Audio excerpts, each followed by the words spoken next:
Le Poinçon, un podcast de la BBR. Bonjour à tous, c'est Yann qui vous parle. Je travaille à la Bibliothèque Braille romande des livres parlés, je suis employée. Aujourd'hui, c'est moi qui vais présenter le podcast Le Poinçon, un podcast de la BBR de Genève. Alors aujourd'hui, on va vous parler du braille parce que cette année, c'est le 200e anniversaire de l'invention du braille, ce moyen génial d'écrire et de lire en relief qui a été inventé par Louis Braille en 1825. Alors pour fêter cet anniversaire, nous avons le plaisir de recevoir 3 personnes qui utilisent le braille couramment. Elles vous parleront du rapport qu'elles ont avec le braille, comment elles l'utilisent dans la vie quotidienne, dans les déplacements. Et puis, j'espère pouvoir leur soutirer leur point de vue sur l'avenir du braille. Je souhaite la bienvenue à mes 3 invités, qui sont Marie-Pierre Assimakopoulos. Bonjour. De Genève, voilà. Alain Descoppet de Vevey. Bonjour. Et Béatrice Hirt de Morges. Bonjour. J'aimerais tout d'abord qu'on fasse un petit tour de table, qu'on se présente. Et on va commencer par la dernière qui a dit bonjour, Béatrice. Alors, je suis non-voyante. J'ai été longtemps malvoyante, mais ça fait 6-7 ans maintenant que j'utilise plus du tout ce que je vois, même pour la lecture à l'ordinateur. J'ai 62 ans, je suis mariée, j'ai un fils de 23 ans. Et j'ai appris le braille tardivement, puisque je l'ai appris, j'avais 30 ans. Alain ? Oui, alors je m'appelle Alain Descoppet, je suis un ancien collaborateur de la mission évangélique Braille qui est à Vevey et je suis maintenant à la retraite depuis 7 ans. Je suis malvoyant, depuis ma naissance, et à cause de cela, j'ai été placé en fait à l'Institut des aveugles à Lausanne. Donc ça remonte déjà à 1960. Et à cette époque, on faisait pas de distinction entre aveugles et malvoyants.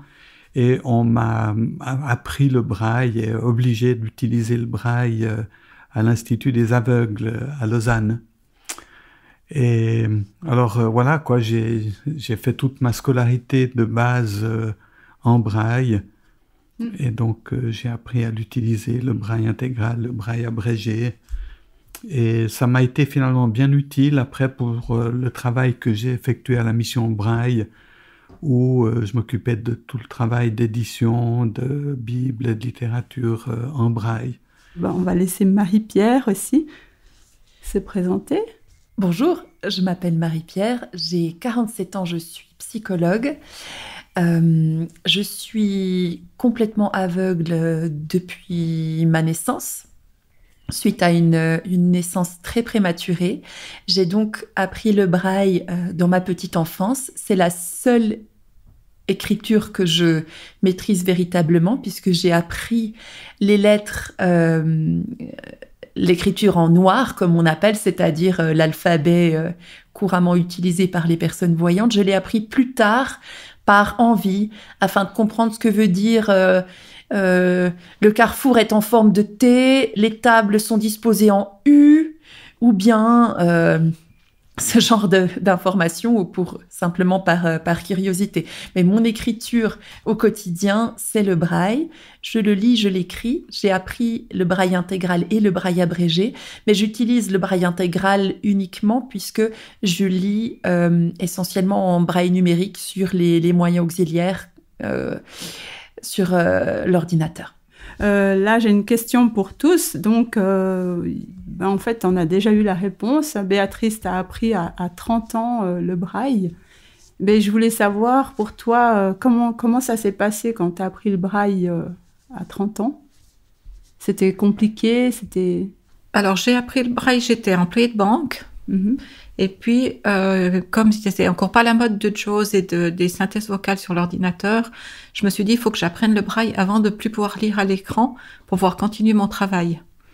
Tu l'as appris, tu voyais encore ? Je voyais encore, mais je l'ai appris à l'aveugle. au toucher. Et puis je me suis dit, je vais prendre les devants. Et j'ai fait des cours de braille en privé en Valais. J'ai pas trouvé ça tellement difficile. J'ai pu l'apprendre, il y avait 60 heures à disposition. En 25 heures, j'ai réussi à apprendre l'intégrale. Je faisais un cours par semaine, je lisais entre deux. J'ai trouvé que c'était pas si compliqué. Après l'abrégé, alors c'est toute une autre histoire. Il y a quand même 600 possibilités à apprendre et où c'est beaucoup plus difficile. Et je ne l'ai pas utilisé, l'abrégé. Quasiment pas.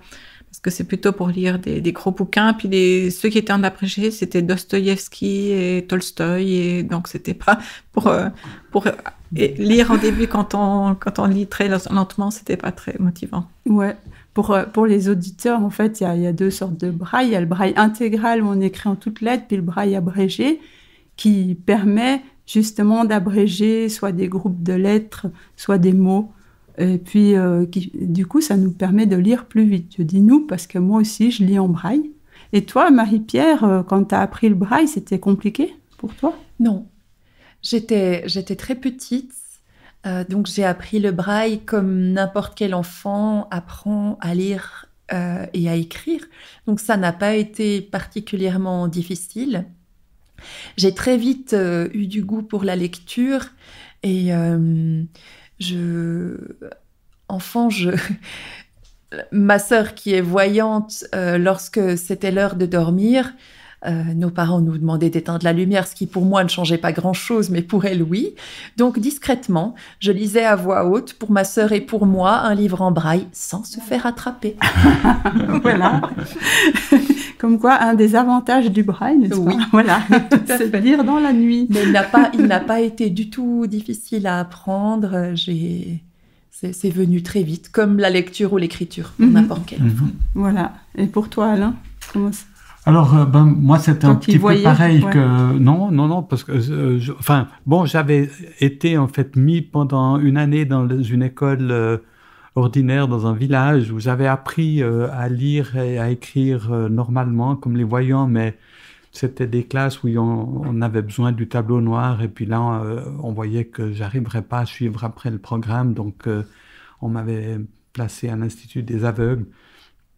Et là, j'avais 7 ans, j'ai pu encore apprendre le braille, comme un enfant, quoi, comme un jeune. Et ça n'a pas été très compliqué. Mais, oui. Comment tu t'arrivais à juguler entre l'apprentissage du braille et, parce que tu as aussi appris à écrire en noir? Oui, alors... en fait, au départ, je faisais certaines choses encore en noir, mais avec le but, parce que à l'Institut des aveugles, on avait un prof qui était aveugle au degré supérieur, comme on disait à l'époque, à partir de 12-13 ans. Et là, je savais qu'il faudrait travailler uniquement en braille, donc on me préparait déjà à ça. Ah, d'accord. Et ça n'a pas été, en fait, c'était un peu naturel.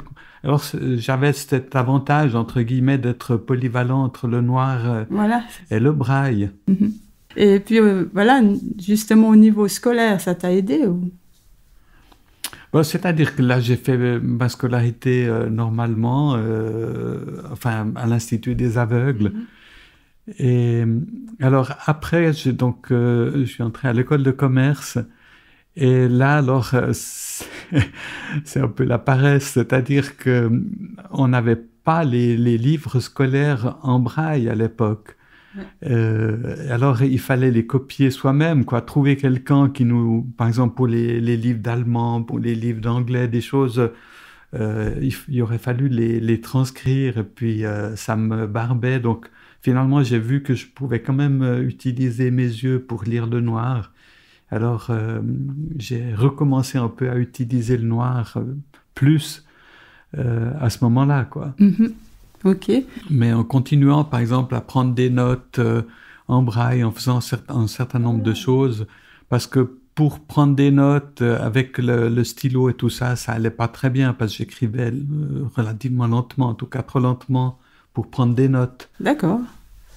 Donc, tu prenais des notes à la tablette ou à la Perkins? Oui, c'est ça. On avait à l'époque ce qu'on appelait une petite machine, enfin on disait à sténographier, mais ça écrivait sur des rubans. Ouais.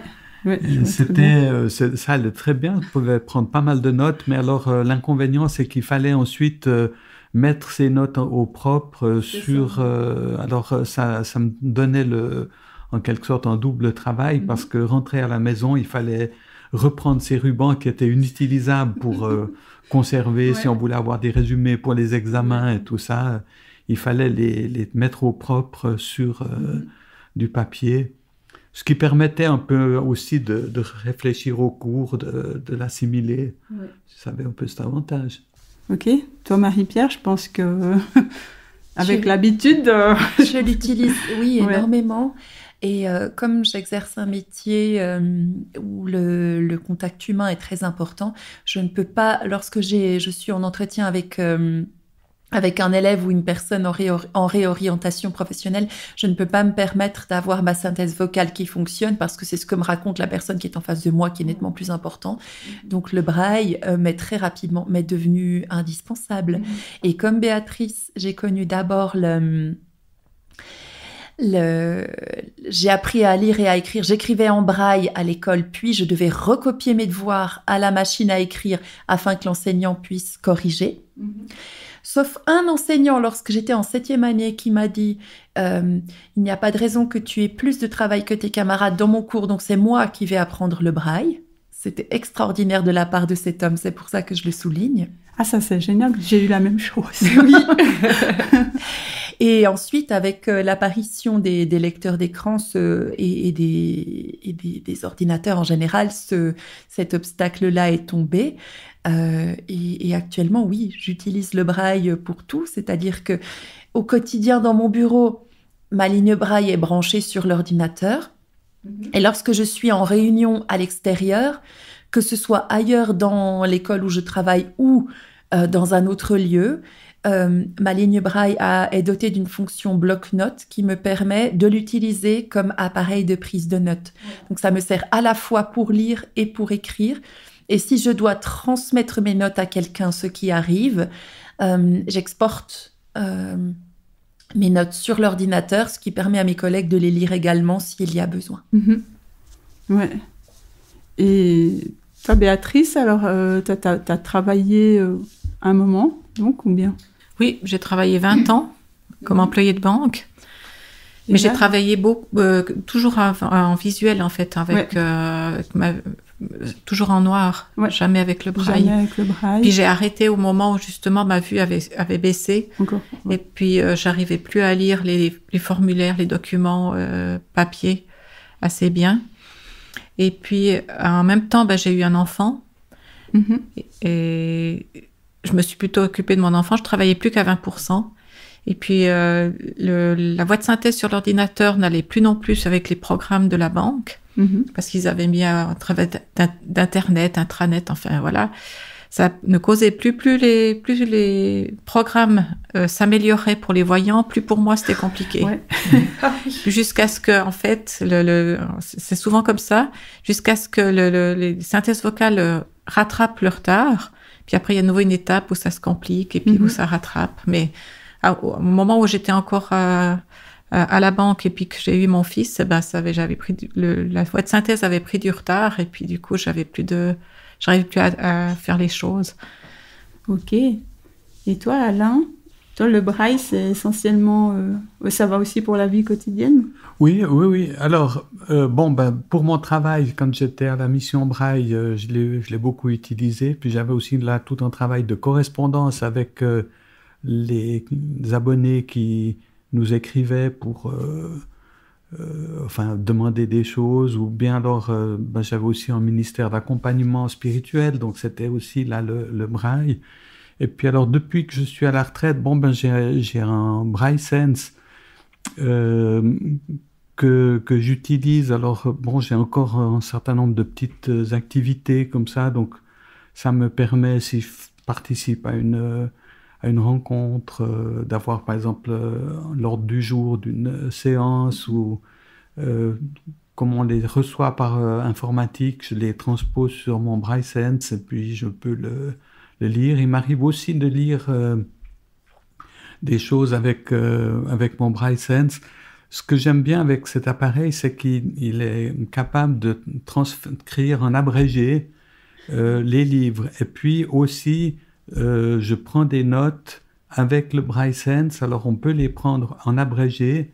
Et puis, il y a un logiciel qui les remet en braille intégral.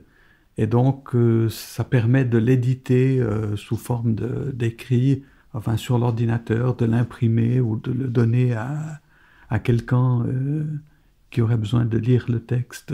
Ça m'est arrivé de transférer, de donner mes notes à quelqu'un qui n'était pas participant à une rencontre. C'est là qu'on voit l'avantage que ça donne, justement, parce qu'on peut aussi transmettre des notes à quelqu'un, comme disait Marie-Pierre, hein, ou s'en servir pour la vie quotidienne, pour étiqueter. Et ça, c'est chouette aussi. Hein. Voilà. Puis je l'utilise encore, donc comme je suis diacre, j'ai régulièrement des cultes à faire à l'église. Donc il y a des fois des choses à lire en public. Donc là, avec mon Braille Sense, ça va bien.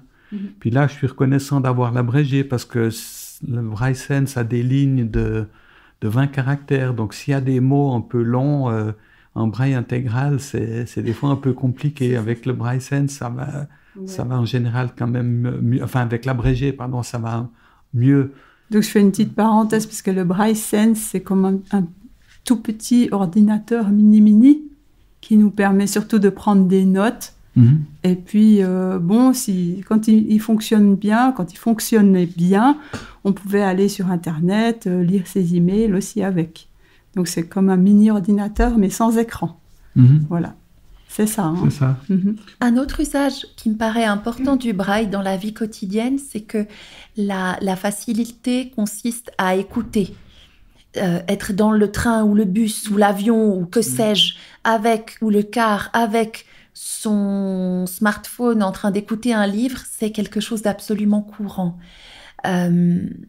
Par contre, ça permet de conserver un très bon vocabulaire, mais à force de ne pas lire les mots écrits, je trouve que notre orthographe se péjore. C'est pour cette raison que je m'astreins à lire en braille régulièrement pour éviter que mon orthographe devienne trop fantaisiste. Exactement, hein. C'est pour éviter d'être un peu illettré ou analphabète carrément. Sans aller jusque-là, mais des mots un peu compliqués, continuer à savoir comment ils s'écrivent. Tout à fait. Et puis aussi, justement, ils sont légers, donc c'est aussi quelque chose de pratique à prendre, parce que dans un Braille Sense, on peut mettre au moins une dizaine ou une vingtaine de livres en braille, alors que sur papier, un livre, ça peut être 25-30 volumes A4.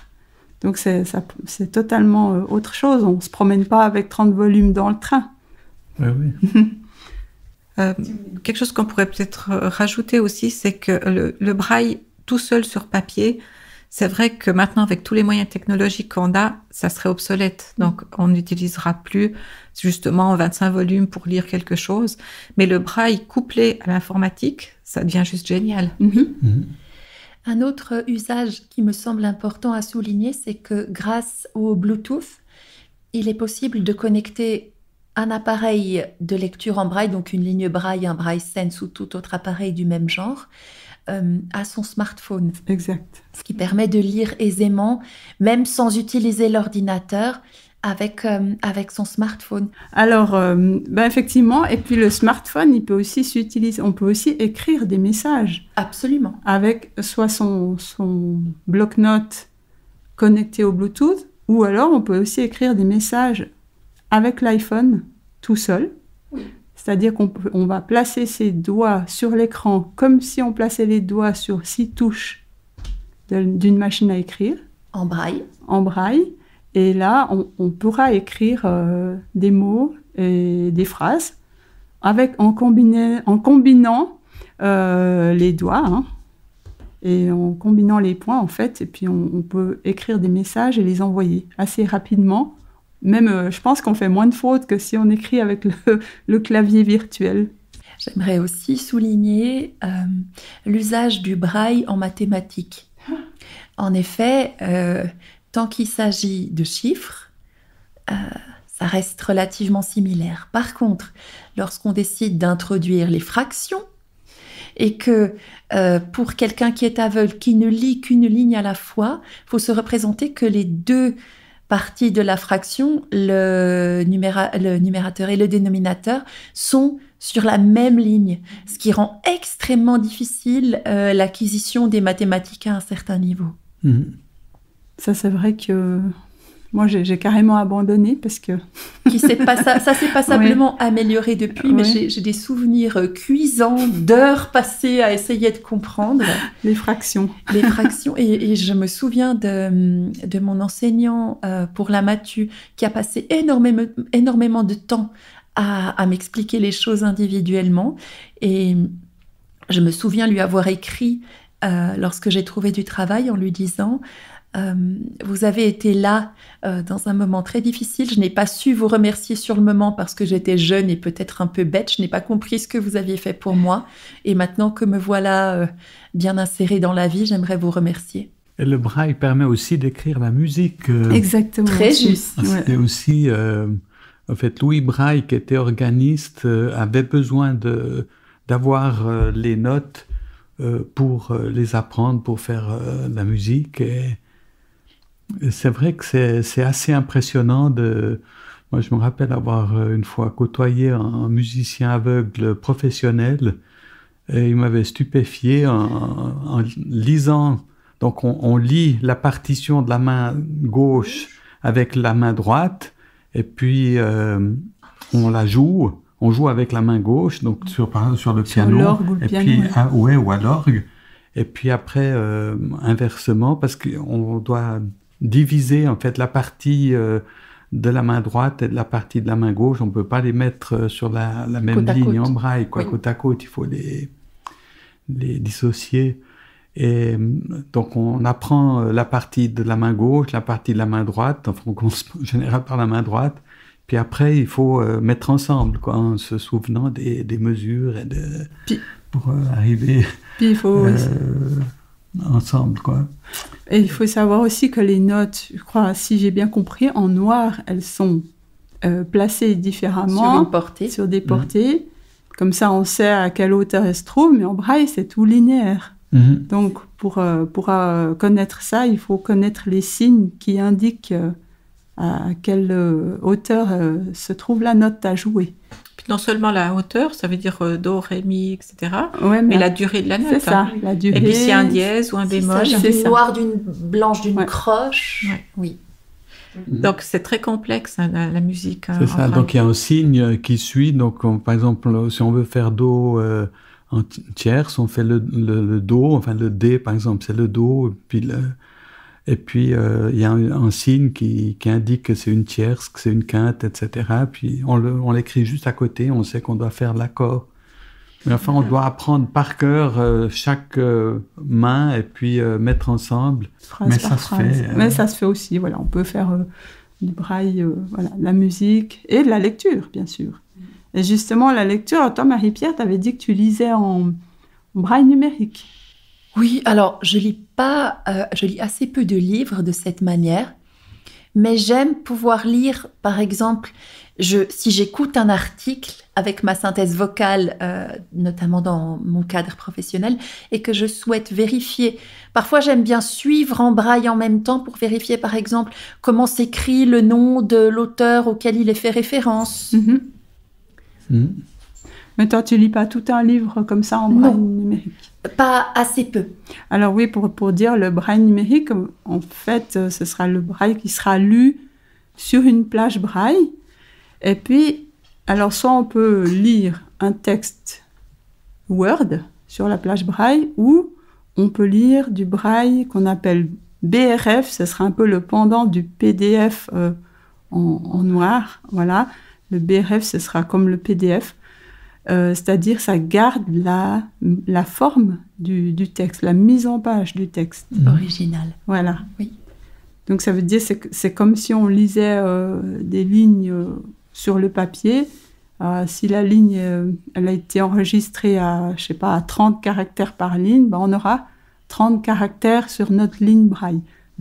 Peut-être pour compléter le braille numérique, il y a un point 7 et 8, donc il y a 8 points au lieu de 6, et puis les 2 points du bas sont des informations justement par rapport, au lieu de rajouter par exemple le signe des nombres où il y a 2 signes pour dire que c'est un 1, en braille numérique, il n'y a qu'un signe avec un point 7 ou 8 qui donne l'information d'un signe supplémentaire pour la majuscule, pour les nombres, pour les choses comme ça. Donc il y a 2 points de plus qui complètent l'information qui est donnée par un signe en supplément.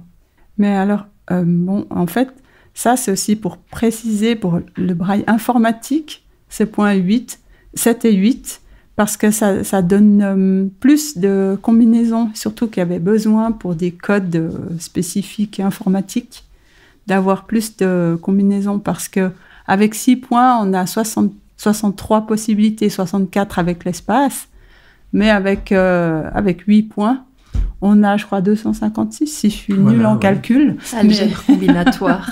N'est-ce pas? Mais donc, on a nettement plus de possibilités pour l'informatique.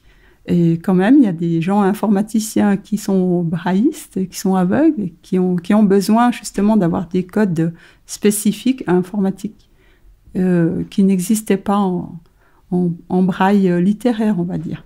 Le langage mathématique a aussi beaucoup évolué grâce au braille numérique. Voilà, donc c'est pour ça que ces points 7 et 8 sont très utiles. En plus, sur une ligne braille, c'est très utile parce que ça gagne de la place. On n'a plus besoin, justement, comme disait Béatrice, d'utiliser 2 cellules pour écrire un chiffre, mais on n'utilise plus qu'une seule cellule on rajoute les points 7 ou 8 pour spécifier si c'est un chiffre ou si c'est une majuscule ou si c'est autre chose. On a vu donc vraiment qu'il y a beaucoup de points positifs en braille. Il y a quand même quelques inconvénients, surtout si c'est le braille sur papier, parce que le papier, ça coûte. Mais qui va tendre à disparaître. Voilà, justement, il a tendance à disparaître parce que heureusement, on a le braille numérique qui existe. Mais maintenant, je voulais avoir votre avis par rapport à l'avenir du braille. Si vous pensez qu'avec le braille numérique, ça va continuer à favoriser le braille, ou si malheureusement, comme on le voit là, il y a de moins en moins de monde qui apprend le braille. Je pense que le braille numérique est une évolution tout à fait intéressante. Et je pense que l'usage du braille va demeurer sur, par exemple, des médicaments. Puisque certaines lois demandent que dans passablement de pays européens qui nous entourent, les médicaments soient étiquetés en braille, ce qui nous facilite quand même considérablement la vie. Donc je pense que le braille va évoluer, mais ne va pas disparaître. On espère. Maintenant, il faudrait aussi que des gens continuent à l'apprendre pour qu'il soit utilisé même en braille numérique. Parce que c'est un petit peu ça le problème, j'ai l'impression.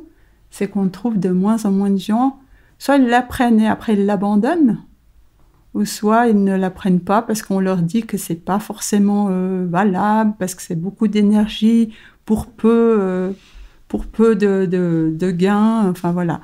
Donc, je pense que l'école publique aurait son rôle à jouer là-dedans, parce que les enfants aveugles sont de plus en plus intégrés dans les classes, et il faudrait que l'école propose justement à ses élèves d'apprendre le braille pour avoir justement apprendre l'orthographe et avoir des choses très précises et concrètes. Du moment qu'ils utilisent des ordinateurs, ça devrait être une obligation d'avoir le braille en même temps. Et là, je pense que l'école aurait un rôle important à jouer. Et puis, je pense aussi qu'il le propose même à des élèves malvoyants qui ont même un petit résidu visuel, mais qu'ils le proposent quand même. Parce que c'est ce qu'on entend maintenant, c'est « Ah, cet élève, il voit, donc on ne lui apprend pas le braille. » Même s'il voit 3 lettres sur son écran, on lui dit « Non, tu n'as pas besoin d'apprendre le braille. » Et ça, c'est dommage.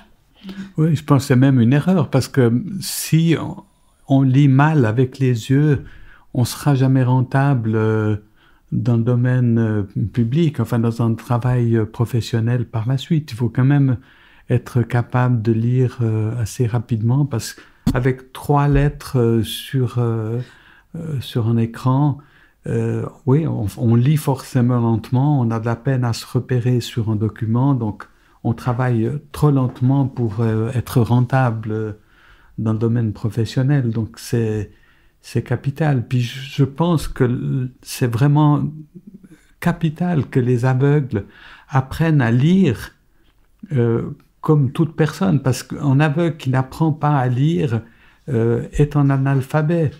Et quand même, l'invention de l'écriture, ça a été quelque chose de fondamental dans le développement de l'humanité. Et une personne qui ne sait pas lire, elle sera vraiment inadaptée, ou en tout cas mal adaptée dans notre société. C'est capital.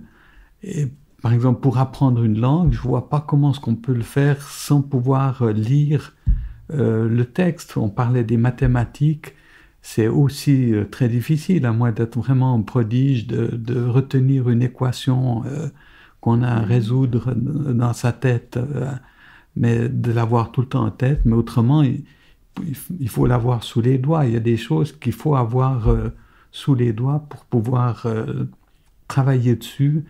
Puis le fait de lire, je crois, et d'écrire, parce que ça va ensemble, quoi. Ça permet d'objectiver sa pensée. On la couche sur un support, que ce soit en papier ou bien sur un écran tactile. Mais je dirais, il y a un moment où ça passe de notre cerveau à ce support et où on peut prendre du recul par rapport à sa pensée qu'on a ainsi couchée sur le papier ou sur l'écran et y réfléchir.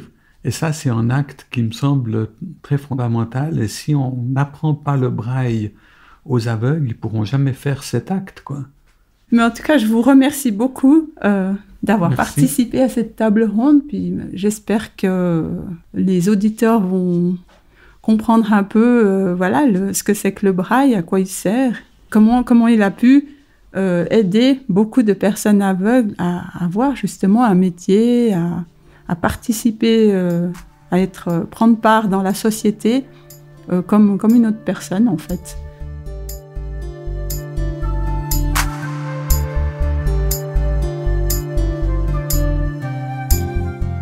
La BBR, des livres à haute voix et des livres au bout des doigts.